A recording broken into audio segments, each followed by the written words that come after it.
Hey the ramblers and rovers, this is Miguel, and today I want to share with you my top 5 festivals that I have attended while on the road. As a Mexican, I really appreciate a good fiesta. No matter if it's in my own country, which has plenty of them, or on the road in somebody else's country.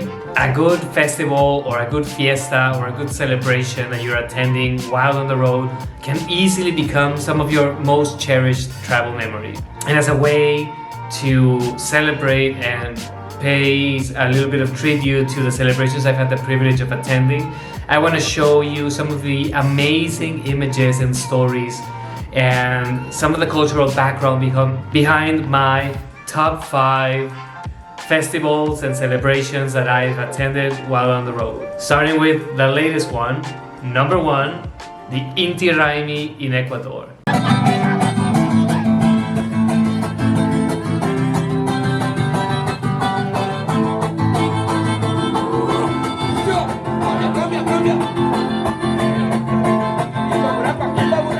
So the Inti Raymi is the sun festival as celebrated by the Quichua peoples of Ecuador. Inti is the sun god in the Quichua cosmology, and the Inti Raymi is the celebration of the sun god or the sun. So this celebration happens during the summer solstice in Ecuador. It is celebrated throughout Ecuador, but mostly in the Andean highlands on the northern side of Ecuador, mostly in the indigenous communities located around the town of Otavalo in northern Ecuador.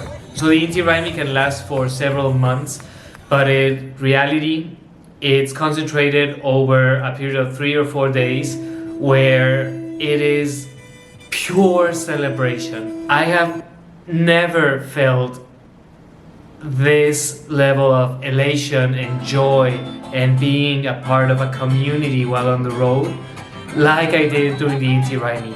The sense of connection and community that you feel by becoming a part of the Inti Raymi is incredible. Contrary to what happens during a lot of festivals, during the Inti Raymi, the indigenous people of Otavalo and the surrounding communities make a point of incorporating foreigners into the celebrations. That is a real privilege because you get to experience this as a local.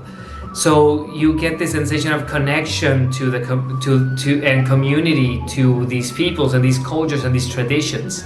So throughout the 3-4 days and beyond that the festival lasts, the people of these different communities will drink and dance and play music. Different communities in different towns have different traditions as to what they do.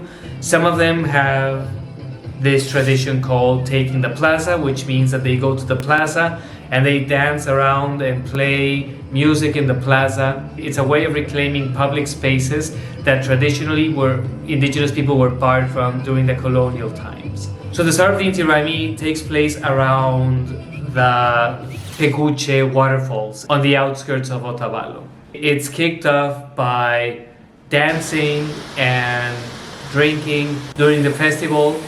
It's very traditional for the locals to come up to everybody who's participating in the festival and give them a glass of chicha, which is fermented maize, or give them some aguardiente, basically moonshine, or a glass of beer, and you have to drink it in front of them. It's very rude to say no. So by the end, if you're not dancing or if you take a lull in the dancing, you get pretty drunk pretty fast. So it's this fiesta where there's dancing and drinking and merrymaking, and at the end of the first night, everybody heads down to the Peguche waterfalls to cleanse in the waters of this sacred space, only to keep partying until the sun rises. So people will dance and people will drink and just party the night away in celebration until the sun rises, and then everybody goes home to their houses and sleeps. If you are going to Ecuador, honestly, you have to be there for the Inti Raymi. Really plan on taking time to experience this.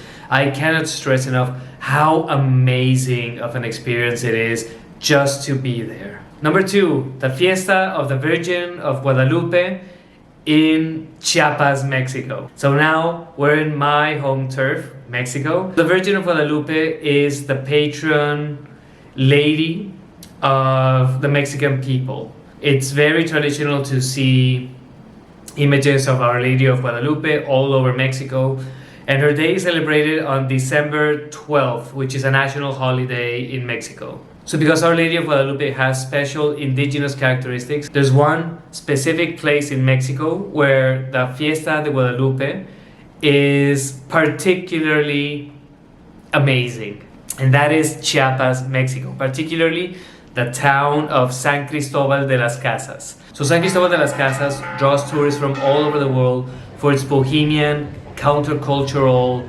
scene, and also for the culture of its indigenous peoples. So Chiapas is one of the Mexican states with the highest ratio of indigenous people, and San Cristobal de las Casas is located at the heart of all of this. So it's no wonder that the people of Chiapas, and particularly the people of San Cristobal de las Casas, hold a particular place in their hearts for the Virgin of Guadalupe, especially since the iconography of the Virgin of Guadalupe is one of indigenous characteristics. It's one way that speaks particularly to the indigenous peoples of Mexico. So throughout late November and early December, leading up to December 12th, which is the actual fiesta day, the streets of San Cristobal de las Casas are awash with celebrations. So anything from fireworks going off at all hours of the day, from the very early morning up until the very late night. And pilgrimages from people from different towns, families, even specific unions like the taxi unions or religious groups who hold these pilgrimages leading up to the sanctuary of the Virgin of Guadalupe, located on a hill that overlooks the downtown of San Cristobal. So people go insane during this time. There are so many dances. It's very common to see a very traditional Chiapas dance during this time, which is the Parachico dance, which is one of Mexico's most colorful dances, in my opinion. As somebody who has seen dances throughout Mexico, this is an amazing dance to hold. There's so much noise and music, and there's just so much going on during these dance that it's just so overwhelming for the senses. It's an amazing experience to live. And just finally, during the 12th of December, San Cristobal de las Casas goes insane. And there's fairs and celebrations and fireworks. It's this huge fiesta that is just happening all over town, but particularly in the neighborhood surrounding the sanctuary of Our Lady of Guadalupe. So if you're going to San Cristobal in southern Mexico, it's very much worth it to go to San Cristobal for this event.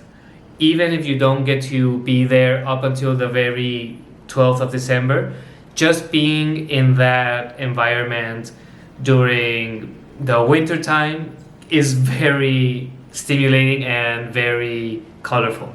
Number 3, the Day of the Dead in Mexico. So more than the Day of the Dead being celebrated in one particular place, I'm gonna make this section of the video about the Day of the Dead itself. So the Day of the Dead is the Mexican tradition of honoring and venerating dead relatives and our ancestors who have passed away, to kind of give their souls a space for them to come back and commune with the living, to come back to our world and visit us, so that we can feel close to them again. So this tradition goes back to pre-Hispanic times, celebrated in different capacities in different places by different tribes, like the Mayans, the Aztecs, the Purepecha people, and just different cultures all around Mexico. So death plays a prominent part in Mexican culture. More than fearing it, we see it as a part of our daily lives. It's just a cycle.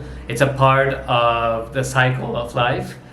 And we celebrate it and we kind of make fun of the fact that we're gonna die by having these celebrations, and also by kind of providing a space where, you know, the people, our relatives can come back and our ancestors can come back for a night to share a celebration, a fiesta with. Different parts of Mexico celebrate it in different ways, but to be in Mexico for the 1st of November is an amazing time to be in Mexico for. There's just celebrations everywhere, and whereas in the past, the Day of the Dead celebrations used to be concentrated to specific parts of Mexico, popular culture in Mexico has really helped to expand the celebrations into areas that were traditionally not considered a part of those celebrations. And all of Mexico turns into a giant fiesta during that time. So some of my favorite places to be for the Day of the Dead include, you guessed it, San Cristobal de las Casas in southern Mexico, in the state of Chiapas, San Miguel de Allende in northern central Mexico, and I've also had the opportunity to witness it in northern Mexico in the Sonoran Desert, among the indigenous peoples of the Sonoran Desert, which celebrate it in an entirely different way. So just depending on where you are is kind of the celebrations that you will witness and the kind of experience that you will have. So if you're traveling through Mexico during that time, be sure to do your research beforehand about how a particular place where you're going to be will celebrate the Day of the Dead before the actual day. But rest assured, if you go to the cemetery, there will be some kind of fiesta or celebration there. So some of the traditions that you will see all over Mexico is the use of the cempasúchil flower, these orange marigolds whose petals were believed by the indigenous peoples of Mexico to lead the souls of the dead back to their homes. Another one of the major traditions is to build your own altar to your dead relatives and ancestors, which is something that I have been mindfully doing every year as a way of staying in connection with the people I love who have moved on. So my partner Bridget and I have been doing this tradition for the past 2 years. So we have built our own altars and have partaken in these celebrations, and it's an amazing thing to experience with your significant other. It's a very intimate thing to do. And if you have kids, if you have a family, it's an amazing family activity to be doing. So if you're traveling with your family during that time, be sure to build your own altar leading up to the Day of the Dead, and maybe leaving it for a couple days as a way to keep this spirit of fiesta alive for a little while longer. Number 4 is related to the Day of the Dead, but it's very different from how it's celebrated in Mexico, and that is the Day of the Dead in Guatemala. So Guatemalans celebrate the Day of the Dead very differently from how Mexicans celebrate it. Specifically, the festival of the Day of the Dead in Guatemala happens in the village of Zumpango, right outside of Guatemala City, and it consists of the Mayan peoples of the region coming together to build these enormous kites and putting them up for public display in the area around town, and also at the cemetery in Zumpango itself. These kites are enormous and can reach up to 4 stories high. It is an amazing experience both to watch these kites go up and be put up, and also to see when they're brought down at the end of the fiesta. So throughout this whole event, people are drinking, people are dancing, venerating their ancestors, play music by the graves of their ancestors at the cemetery, candles everywhere, color, noise, the smell of food, It's a real fiesta. It's worth attending not only to see the amazing kites, but to also experience the Mayan culture of Guatemala. Close to 60% of the people in Guatemala are either Mayans themselves or have significant Mayan heritage. So Guatemala is one of the centers of Mayan culture throughout Central America, and it's a culture that's very different from the Mayan cultures of Mexico. So it's very much worth it if you're traveling through Central America during early November, late October, to plan to be in the village of Zumpango, or to have access to be in the village of Zumpango for the Day of the Dead. And number 5 is another amazing fiesta that also happens in Guatemala, and that is the Fiesta de Masimon.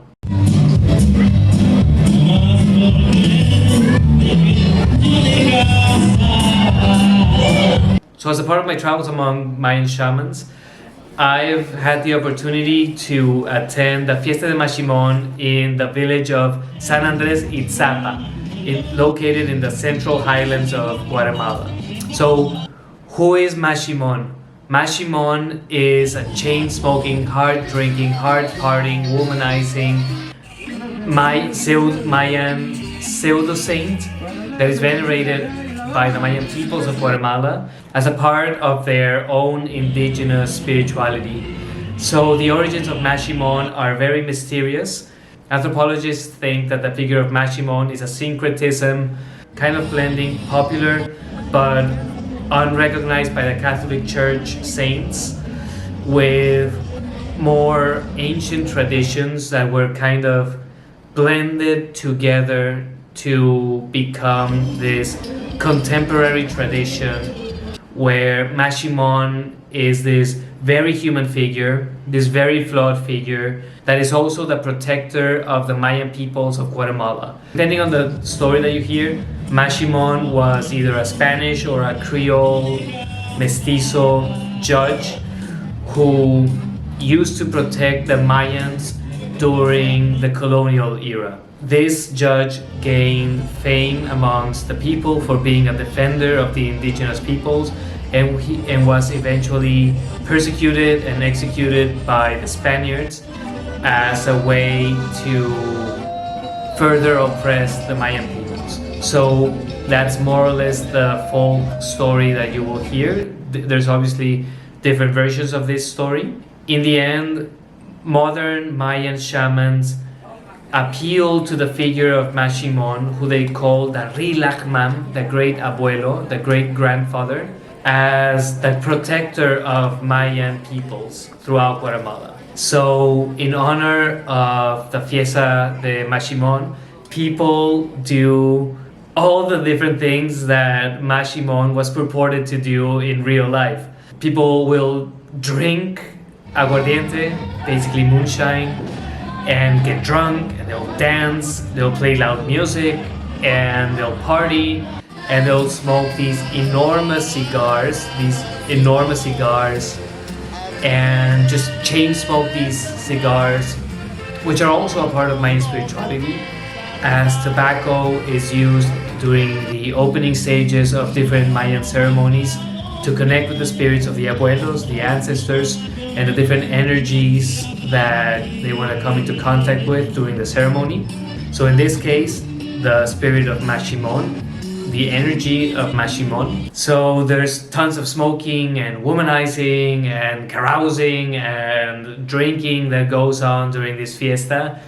And oh my god, it is insane. The fiesta happens on October 28th every year. It is absolutely insane. It's very local, and all these different shamans come from different parts of Guatemala to hold ceremonies to celebrate the day and to celebrate their own ability to be able to exercise their own native spirituality, which was heavily repressed during the colonial period and by the church and during the post-colonial period, and also during the Civil War, the 36-year Civil War that happened from the late 50s all the way up to 1994 with the signing of the peace accords.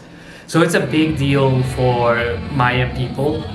And if you are ever in Guatemala for late October, it's kind of coincidental to have this fiesta and then the Day of the Dead right after.